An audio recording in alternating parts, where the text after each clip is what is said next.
যে অগ্নিকাণ্ড হয়েছে এনালম গ্যাস পেট্রোল পাম্পের বিষয়ে আপনার মতামতটা জানতে চাচ্ছি, একটু বলবেন কাইন্ডলি। ধন্যবাদ। গত 25শে ফেব্রুয়ারি এনালম গ্যাস পাম্পে যে অগ্নিকাণ্ডটা হয়েছে সেটা খুবই দুঃখজনক এবং খুবই মর্মান্তিক একটি ঘটনা। এই গ্যাস পাম্পটি এর আগের দিন, তার মানে 25শে ফেব্রুয়ারিতে এটা উদ্বোধন করা হয়েছিল। তারা কোনো ধরনের যাচাই না করে, ইঞ্জিনিয়ারিং কোনো পরীক্ষা না করে তারা তড়িঘড়ি করে এই গ্যাস পাম্পটি চালু করার পরে 10 ঘন্টা যেতে না যেতে এই গ্যাস পাম্পটি বাস্ট হওয়ার ফলে এমন একটি জায়গায় এই গ্যাস পাম্পটি করা হয়েছে কোনো ধরনের অনুমতি না নিয়ে।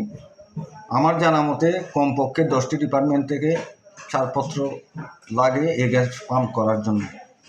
এমন একটি গণবসতি জায়গায় কোনো মন্ত্রণালয় কিংবা দপ্তর এই গ্যাস পাম্পের ছাড়পত্র দেবে কিনা আমি জানি না, এবং কেন দেওয়া হয়েছে সেটা আমরা এখনও বুঝতে পারতেছি না। কী কারণে দেওয়া হয়েছে, কোন স্বার্থে দেওয়া হয়েছে। আমার প্রশ্ন হচ্ছে, এমন একটি জায়গায় কেন এই গ্যাস পাম্প করার জন্য অনুমতি দেওয়া হলো, কী কারণে দেওয়া হলো, কোন স্বার্থে দেওয়া হলো, যার কারণে আজকে দেখেন এই গ্যাস পাম্পের অগ্নিকাণ্ডের কারণে আজকে অনেক বসতবাড়ি পুড়ে ছাই হয়ে গেছে। অনেক গাড়ি, প্রায় 20 থেকে 30টি গাড়ি পাশে থাকা একটি গ্যারেজের লেগে আগুনের লীলা জ্বলে পুড়ে ছাই হয়ে গেছে, এবং প্রায় 10 থেকে 12 জন অগ্নিদগ্ধ হয়ে এরই মধ্যে 2 জন মারা গেছে ঢাকা বার্ন ইউনিটে। তাদের 2 জনেরই আজকে একজনের, রহিম নামের একজনের জানাজা হয়ে গেছে। গত 2 দিন আগে আরেকজনের, তাহের নামের আরেকজনের জানাজা আমরা পড়ে ফেলেছি। আমরা তাদের বিদেহীর আত্মার মাগফিরাত কামনা করি। তাদের সংসপ্তপ্ত পরিবারের প্রতি গভীর সমবেদনা জানাচ্ছি। এখন কথা হচ্ছে, এমন একটি জনবহুল অঞ্চলে জায়গায় যে গ্যাস পাম্প করা হয়েছে, কিভাবে কেন এই ছাড়পত্রটি দেওয়া হয়েছে, বিশেষ করে পরিবেশ, ফায়ার সার্ভিসেস এবং গ্যাস উত্তোলনের যে এই সনদগুলো লাগে, এই সনদগুলো ওরা দাখিল করতে পারেনি, দেখাতে পারেনি। এখন আমাদের দাবি হচ্ছে, এই অগ্নিকাণ্ডের পরবর্তীতে তদন্তের জন্য যে 5 সদস্য বিশিষ্ট তদন্ত করার জন্য যাদেরকে দায়িত্ব দেওয়া হয়েছে, আমাদের দাবি হচ্ছে সুষ্ঠুভাবে এই তদন্ত করে এটি আমাদের জনসম্মুখে প্রদান করতে হবে, যাতে এই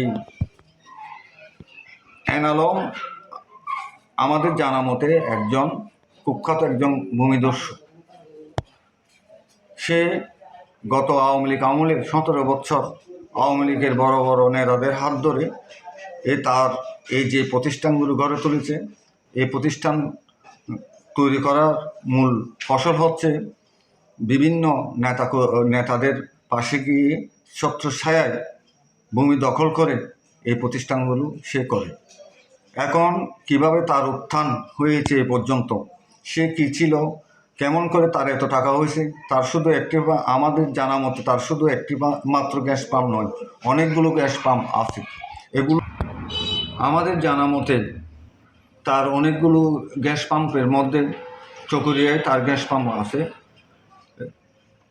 আপনার রামুতে তার গ্যাস পাম্প আছে, এমনকি আমাদের জানা মতে তার দুবাইতেও নাকি গ্যাস পাম্প আছে।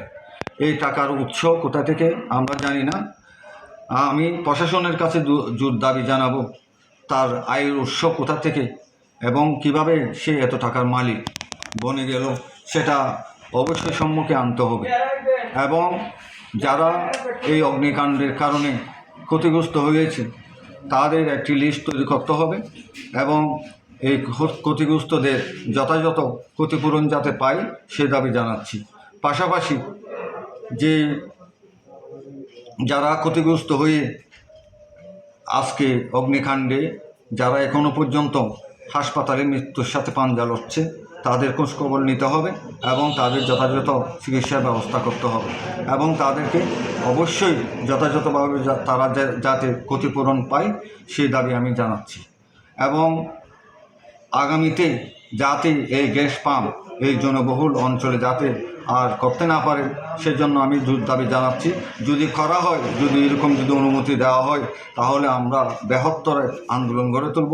আমরা রাজপথে আন্দোলনের মাধ্যমে এই গ্যাস পাম্প যাতে আর কোনো সময় এই জনবহুল অঞ্চলে না হয় সে ব্যবস্থা ইনশাআল্লাহ আমরা করব।